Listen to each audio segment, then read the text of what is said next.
नमस्कार दोस्तों, हमारी आज की कहानी है बेवफा लड़की को हुआ पछतावा। इट्स टू मच यार, लड़के कितने चीप कितने टपोरी होते हैं। कमरे में घुसते ही सीमा ने बेग पटकते हुए झुंझलाते स्वर में कहा तो मैं चौंक पड़ी। क्या हुआ यार, कोई बात है क्या? ऐसे क्यों कह रही है? और क्या हुआ प्रिया, आज विवा मिली थी, तेरी पहली रूममेट। हाँ यार, उसके साथ जो हुआ मैं सोच भी नहीं सकती। कोई ऐसा कैसे कर सकता है? कुछ बताएगी भी? यह ले पहले पानी पी, शांत हो जा फिर कुछ कहना। मैंने बोतल उसकी तरफ उछाली। वह पलंग पर पेटते हुए बोली, विभा कह रही थी उसका बॉयफ्रेंड आज बड़ी बेशर्मी से किसी दूसरी गर्लफ्रेंड के साथ घूम रहा है। जब विभा ने एतराज जताया तो कहता है, तुझसे बोर हो गया हूँ, कुछ नया चाहिए। तू भी किसी और को पटा ले प्रिया। मैं जानती हूँ मेरी तरह विभा भी वन मैन वुमन थी, कितना प्यार करती थी उसे। और वह लफंगा सच, लड़के होते ही ऐसे हैं।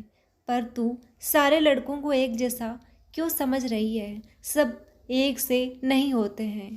मैंने जाहिर किया, सब एक से होते हैं। लड़कों के लिए प्यार सिर्फ टाइम पास है, वे इसे गंभीरता से नहीं लेते, बस मस्ती की ओर आगे बढ़े। पर लड़कियां दिल से प्यार करती हैं।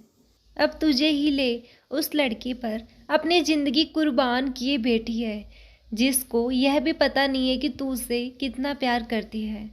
उसने तो आराम से शादी कर ली और ज़िंदगी के मज़े ले रहा है, पर तू आज तक खुद को शादी के लिए तैयार नहीं कर पाई।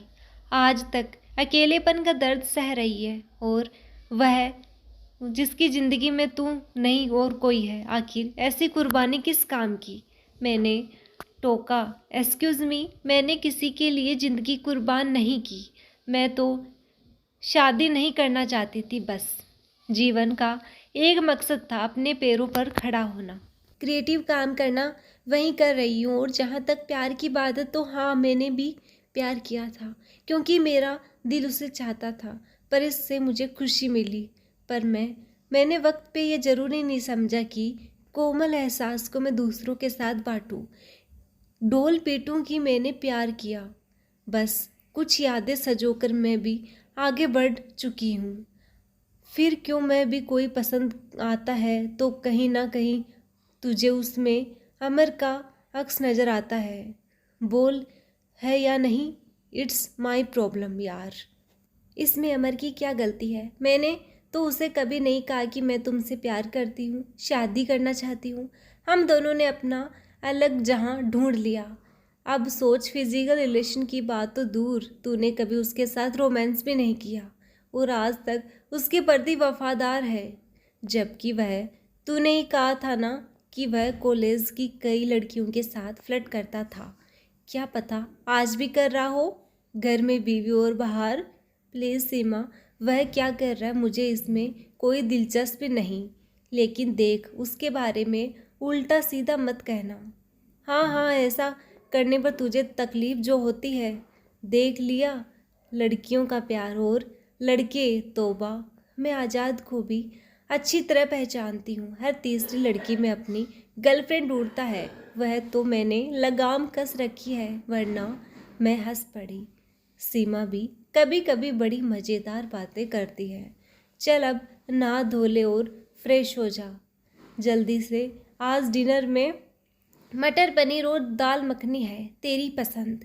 मुस्कुराते हुए सीमा चली गई तो मैं ख्यालों में खो गई। बंद आंखों के आगे फिर से अमर की मुस्कुराती आंखें आ गई। मैंने उसे एक बार कहा था, तुम हंसते तो तुम्हारी आंखें भी हंसती है। वह हंस पड़ा और कहने लगा, तुमने ही कही है ये बात, और किसी ने तो शायद मुझे इतने ध्यान से कभी देखा ही नहीं। सच प्यार तो दो शब्दों में ढालना कठिन होता है। यह तो बस एहसास है जो सिर्फ महसूस किया जा सकता है। इस खूबसूरत एहसास ने 2 साल तक मुझे भी अपने रेशमी पल्लू से कैद कर रखा था। कॉलेज जाती तो बस अमर को एक नज़र देखने के लिए। स्मार्ट हैंडसम अमर को अपनी तरफ देखते ही मेरे अंदर एक अजीब सी सिहन होती। वह अक्सर जब मेरे करीब आता तो गुनगुनाने लगता, मुझसे बातें करता तो उसकी आवाज़ में कंपन सी महसूस होती। उसकी आंखें हर वक्त मुझसे कुछ कहती जिसे मेरा दिल समझता था, पर दिमाग कहता था कि यह सच नहीं है। वह मुझसे प्यार कर ही नहीं सकता। कहाँ मैं सांवली सी अपने में सिमटी लड़की और कहाँ वह कॉलेज की जान। पर अपने दिल पर एतबार तब हुआ जब एक दिन उसके सबसे करीबी दोस्त ने कहा कि अमर तो सिर्फ तुम्हें देखने को कॉलेज आता है। मैं अजीब सी खुश फहमी में डूब गई, पर फिर खुद को समझाने लगी कि यह सही नहीं है, हमारी जोड़ी नहीं, और फिर शादी मेरी मंजिल नहीं। मुझे तो कुछ करना है जीवन में, इसलिए मैं उससे दूरी बढ़ाने की कोशिश करने लगी। घर छोड़ने के लिए कई दफ़ा उसने लिफ्ट देनी चाहिए, पर मैं हमेशा इनकार कर देती। वह मुझसे बातें करने आता तो मैं घर जाने की जल्दी दिखाती। इसी बीच एक दिन आशा, जो हम दोनों की कॉमन फ्रेंड थी, मेरे घर आई। काफ़ी देर तक हम दोनों ने बहुत सी बातें की। उसने मेरा एल्बम भी देखा जिसमें ग्रुप फ़ोटो में अमर की तस्वीर सबसे ज़्यादा थी। उसने मेरी तरफ शरारत से देखा, कहा, लगता है कुछ बात है तुम दोनों में। मुस्कुरा पड़ी। उस दिन बातचीत से भी उसे एहसास हो गया था कि मैं अमर को चाहती हूँ। मुझे यकीन था आशा अमर से ये बात ज़रूर कहेगी, पर मुझे आश्चर्य तब हुआ जब उस दिन मैं भी समझ गई कि अमर को ये बात बुरी लगी है। सो मैंने भी उससे दूरी कम करने की कोशिश नहीं की। हमारे बीच दूरियां बढ़ती गई। अब अमर मुझसे नज़रें चुराने लगा था। कई कई दिन बीत जाने पर भी वह मुझसे बात करने की कोशिश नहीं करता था। मैं कुछ कहती तो शॉर्ट में जवाब देकर आगे बढ़ जाता था, जबकि आशा से उसकी दोस्ती काफ़ी बढ़ चुकी थी। उसके इस व्यवहार ने मुझे बहुत चोट पहुंचाई। भले ही पहले मैं खुद उससे दूर होना चाहती थी, पर जब उसने ऐसा किया तो बहुत तकलीफ़ हुई। इसी बीच मुझे नौकरी मिल गई और मैं अपना शहर छोड़कर यहाँ आ गई। हॉस्टल में रहने लगी। बाद में अपनी एक सहेली से खबर मिली कि अमर की शादी हो गई है। इसके बाद मेरे और अमर के बीच कोई संपर्क नहीं रहा। मैं जानती थी उसने कभी मुझे याद नहीं किया होगा और करेगा भी क्यों। हमारे बीच कोई रिश्ता ही नहीं था। यह मेरी दीवानगी है जिसका दर्द मुझे अच्छा लगता है। इसमें अमर की कोई गलती नहीं, पर सीमा को लगता है कि अमर ने गलत किया। सीमा ही क्यों, मेरे घर वाले भी मेरी दीवानगी से वाकिफ़ हैं। मेरी बहन ने साफ कहा था, तू पागल है, इस लड़के को याद करती है जिसने तुझे कोई अहमियत नहीं दी। किस सोच में डूब गई डियर। नाकर सीमा आ चुकी थी। मैं हंस पड़ी। कुछ नहीं, फेसबुक पर किसी दूसरे नाम से अपना अकाउंट खोल रही थी। किसी और नाम से? वजह जानती हूँ मैं। ये अकाउंट तू सिर्फ और सिर्फ अमर को ढूंढने के लिए खोल रही है। जी नहीं, मेरे कई दोस्त हैं जिन्हें ढूंढना है मुझे। मैंने लैपटॉप बंद करते हुए कहा। तो ढूंढो, लैपटॉप क्यों बंद कर दिया? पहले भोजन फिर मनोरंजन। मैंने प्यार से उसकी पीठ पर धौल जमाई। रात 11 बजे जब सीमा सो गई तो मैंने फिर से फेसबुक पर लॉगिन किया और अमर का नाम डालकर सर्च मारा। 8 साल बाद अमर की तस्वीर सामने देख एकाएक मेरे होठों पर मुस्कुराहट आ गई। जल्दी से मैंने उसके डिटेल्स पढ़े। अमर ने फेसबुक पर अपना फैमिली फ़ोटो भी डाला हुआ था, जिसमें उसकी बहन की भी फ़ोटो थी। कुछ सोचकर मैंने उसकी बहन के डिटेल्स लिए और उसके फेसबुक अकाउंट पर उससे दोस्ती के लिए रिक्वेस्ट डाल दी।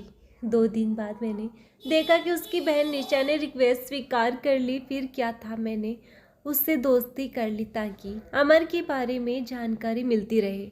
वैसे यह बात मैंने निशा पर जाहिर नहीं की और बिल्कुल अजनबी बनकर उससे दोस्ती की। निशा ऑनलाइन अपने बारे में ढेर सारी बातें बताती। वह दिल्ली में थी और प्रतियोगिता परीक्षाओं की तैयारी कर रही थी। उसने लाजपत नगर में कमरा किराए पर ले रखा था। अब तो जानबूझकर मैं उससे 2-3 घंटे अवश्य चैट पर बातें करती ताकि हमारी दोस्ती गहरी हो सके। एक दिन अपने बर्थडे पर उसने मुझे घर बुलाया तो मैं मैंने तुरंत हाँ भर दी। शाम को जब तक मैं उसके घर पहुंची तब तक पार्टी ख़त्म हो चुकी थी और उसके फ्रेंड्स जा चुके थे। मैं जानबूझकर देर से पहुंची थी ताकि अकेले में उससे बातें हो सके। कमरा खूबसूरती से सजाया हुआ था। हम दोनों जिगरी दोस्त की तरह मिले और बातें करने लगे। निशा का स्वभाव बहुत कुछ अमर की तरह ही था, चुलबुली, मजाकिया पर साफ दिल की। वह सुंदर भी काफ़ी थी और बातूनी भी। मैं अमर के बारे में कुछ जानना चाहती थी कि निशा अपने बारे में बताई जा रही थी। उसके कॉलेज के दोस्तों और बॉयफ्रेंड की दास्तान सुनाते सुनाते मुझे उबासियाँ आ गई। यह देख निशा तुरंत चाय बनाने के लिए उठ गई।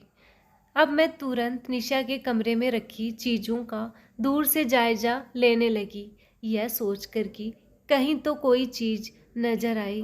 तभी टेबल पर रखी डायरी पर मेरी नज़र गई तो मैं खुद को रोक नहीं सकी।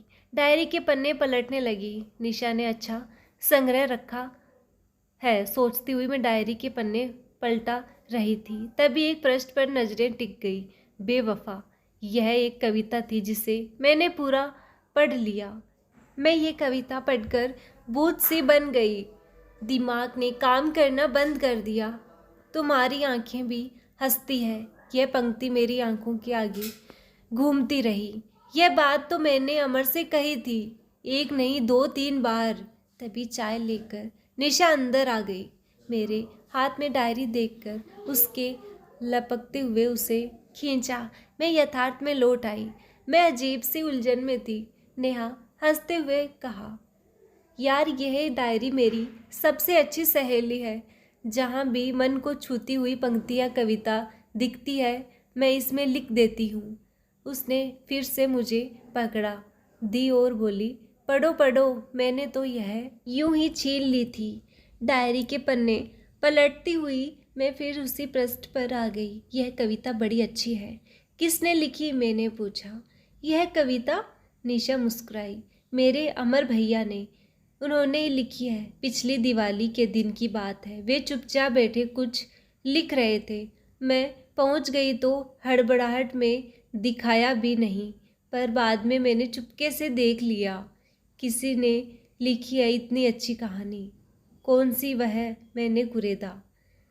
थी कोई कॉलेज के जहाँ में, मुझे याद है प्रिया नाम था उसका। भैया बहुत चाहते थे उसे। पहली दफ़ा उन्होंने किसी कोई दिल से चाहा था, पर उसने भैया का दिल तोड़ दिया। आज तक भैया उसे भुला नहीं सके हैं और शायद कभी भूल ना पाए। ऊपर से तो बहुत खुश लगते हैं, परिवार है, पत्नी है, बेटा है, पर अंदर ही अंदर एक दर्द हमेशा उन्हें सताता रहता है। मैं स्तंभ सी थी। तो क्या सचमुच अमर ने यह कविता मेरे लिए लिखी है? वह मुझे बेवफा समझता है। मैंने उसके होठों की मुस्कान छीन ली। हजारों सवाल हथौड़ों की तरह मेरे दिमाग पर चोट रहे थे। मुझसे निशा के घर और नहीं रुका गया। बहाना बनाकर मैं बाहर आ गई। सड़क पर चलते वक्त भी बस यही वाक्य जहर बनकर मेरे सीने को बेध रहा था। बेवफा, मैं बेवफा हूँ। तभी भीगी पलकों के बीच मेरे होठों पर हंसी खिल गई।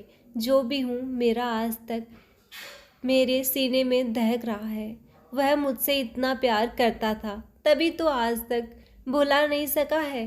बेवफा के रूप में सही, पर मैं अब भी उसके दिलो दिमाग में हूँ। मेरी तड़पन बेवजह नहीं थी, मेरी चाहत बेनाम नहीं।